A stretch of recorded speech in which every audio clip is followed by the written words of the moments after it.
Hello, welcome back. We're going to start a new chapter of 1 Timothy this week. Coming off of chapter 2, where we had to deal with some very difficult doctrines last week. I'm not going to try to summarize or repeat that. I would refer you to the earlier message if you would like to look at that. I just think to do it justice, I shouldn't talk about it piecemeal, but should leave the full videos up if you'd like to go back, or if you missed last week and see what was going on. Of course, we are still dealing with doctrines. I hope this week will not be quite as difficult. It's certainly, though, very important. So we're going to start fresh with chapter 3 of this epistle, and it's going to be the qualities of leadership in the church. And there's going to be two parts to this, and I'm going to deal with the first part today. But just to get us started, I want to ask you about a time, maybe it was a long time ago, like your first job. Maybe it was very recently, a current job. Maybe you're going through that process now. But I want you to think about, there's a job you would like. You see help wanted. I remember my first job. It was at, I will not say the name, but it was a fast food place that I worked at. I've worked a lot of different jobs in my life. Well, every job has certain skills that are required. And over the years, those skills have changed. They've adapted. I've now even been on the other end of the spectrum, where I'm not just interviewing, but I'm the interviewer, and I'm looking at people's resumes, and I'm looking at what they can, bring to a job. So we've probably all been there. But today we're going to think about, well, if that's important for any job, any secular job, we're going to talk about the job of leadership in the church. So that's what we're going to be looking at over the next two lessons. So the first verse of 1 Timothy 3 says this: "The saying is trustworthy. If anyone aspires to the office of overseer, he desires a noble task." Well, there's a lot to unpack with this. And then we're going to get into the specific qualifications.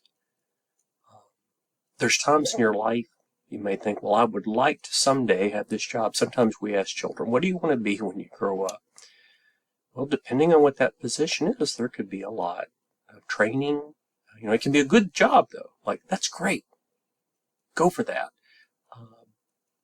But, you're not ready today. It's going to take some time to develop it. But it's noble.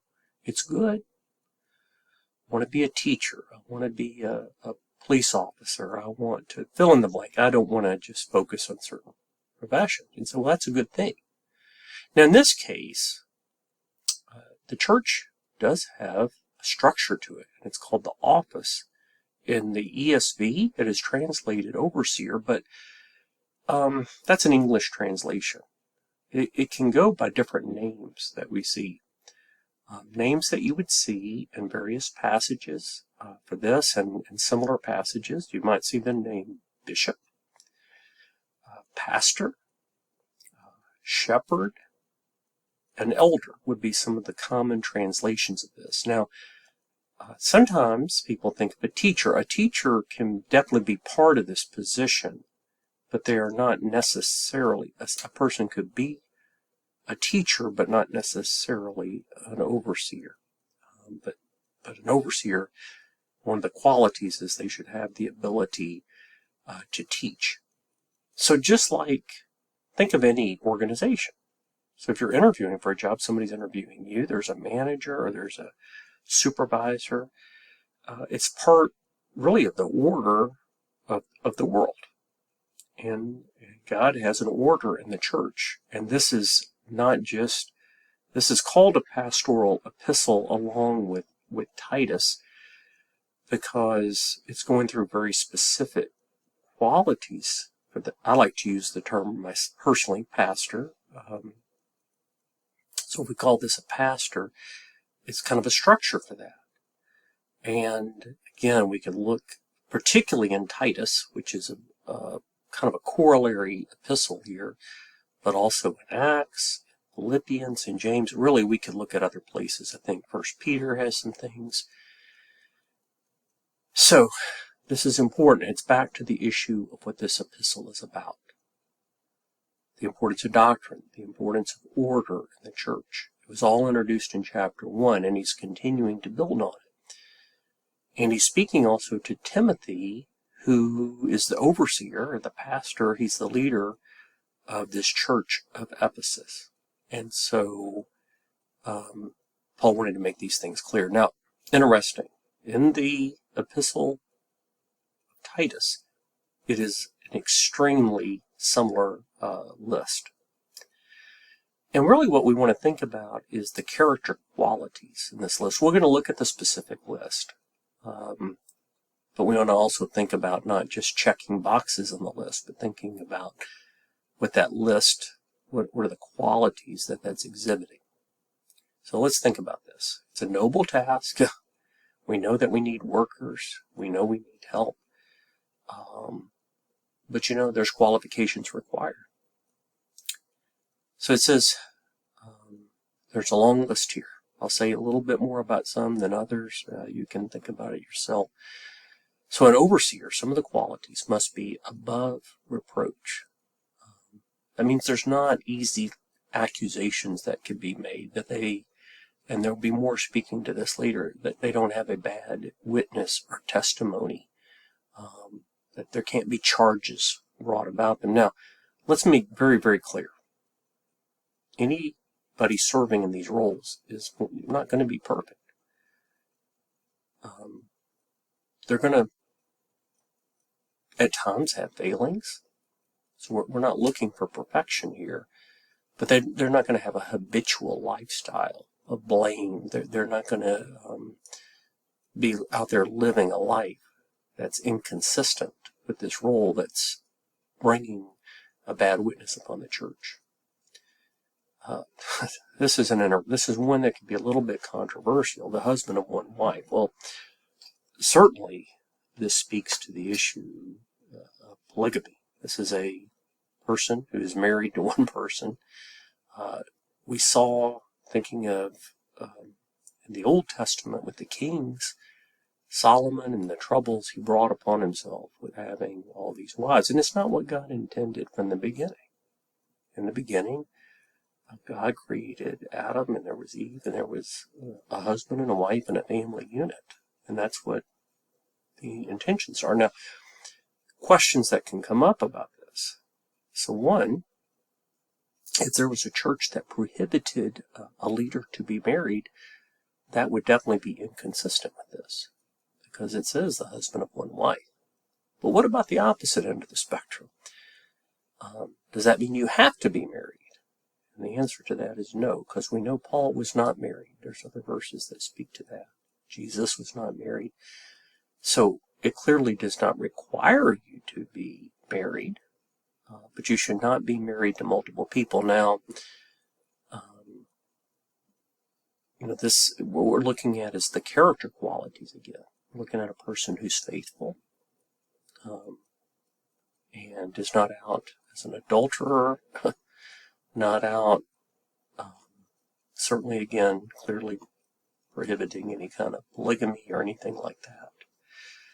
Let's talk about this next in a group. Sober-minded, self-controlled, respectable.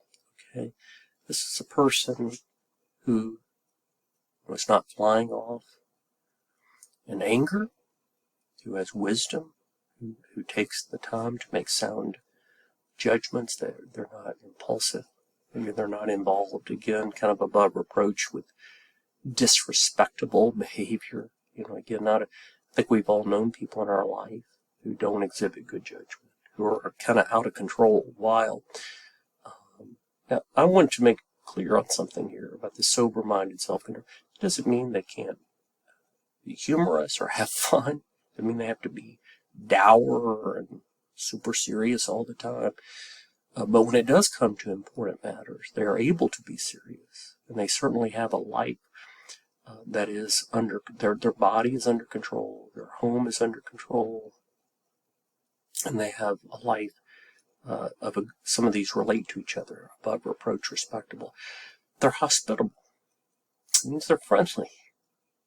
They greet people. They talk to them. They say hello. They're welcoming.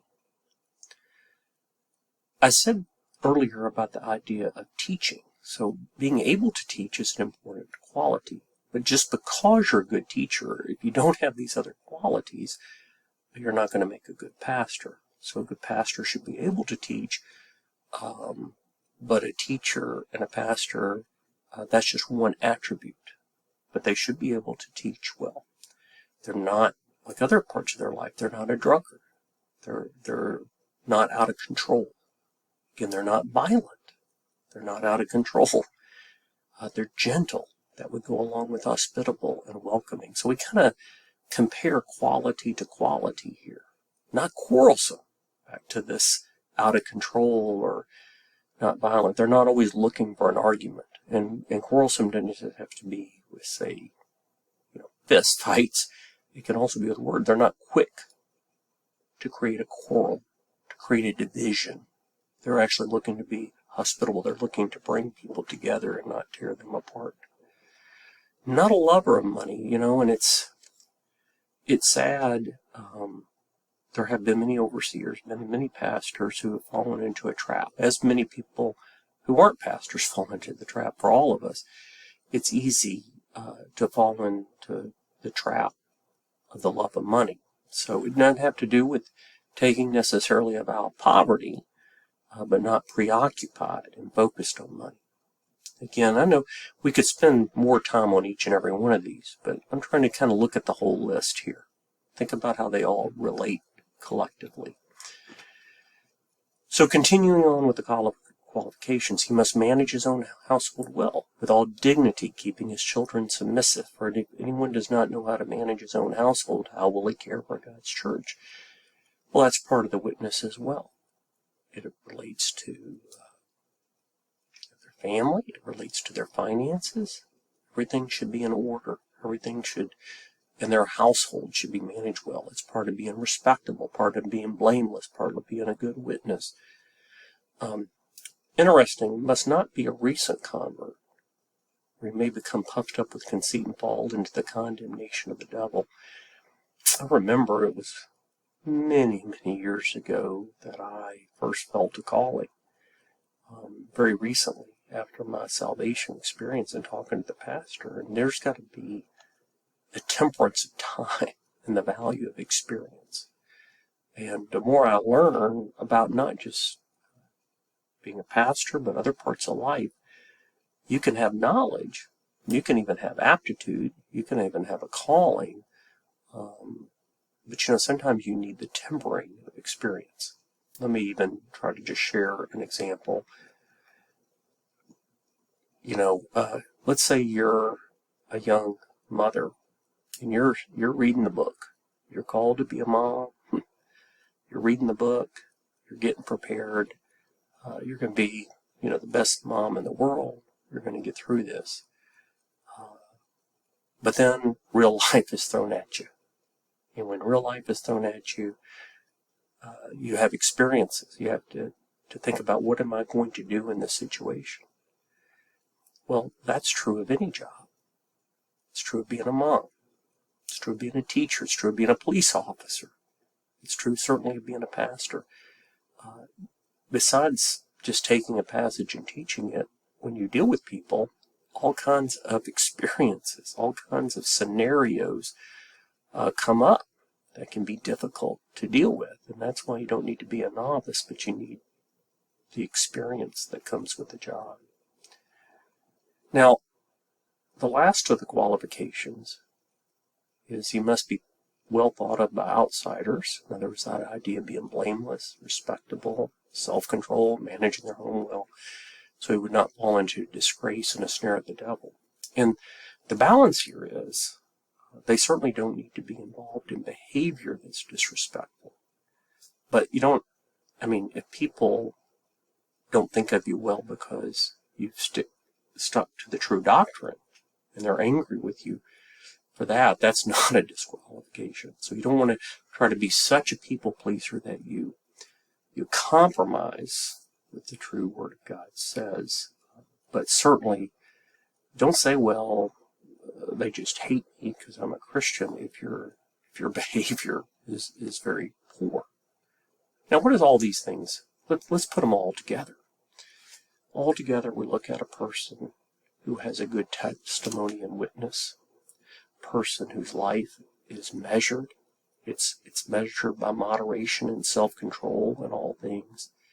They don't have to always be serious, but they have to be sober-minded. They have to have the value of being able to teach, but also the value that comes with experience to make good decisions.